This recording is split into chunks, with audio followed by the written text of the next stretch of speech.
Hello guys, म चाहिँ आज यो लौड सल्लो लिएर छु।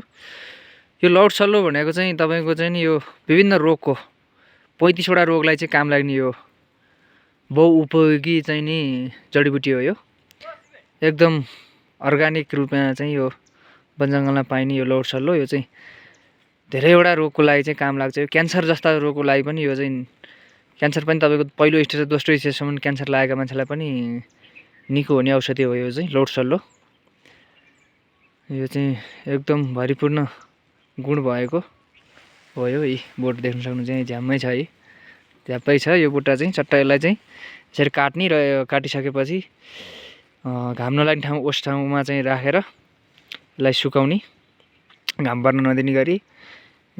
अनि त्यहाँभन्दा पछि अनि यसलाई चाहिँ बिहान बिहान खाली पेटमा चाहिँ यसलाई धुलो बनाउने अनि खाली पेटमा चट्ट बिहान मजाले मनतातो पानीमा चाहिँ थोरै यति चाहिँ खायो भनेदेखि यसले चाहिँ धेरै रोगलाई चाहिँ काम गर्छ। यो ग्यास्ट्रिक, अल्सर अनि त्यहाँबाट क्यान्सर जस्ता रोगलाई पनि काम गर्ने भयो। यो चाहिँ एकदम बहुउपयोगी है।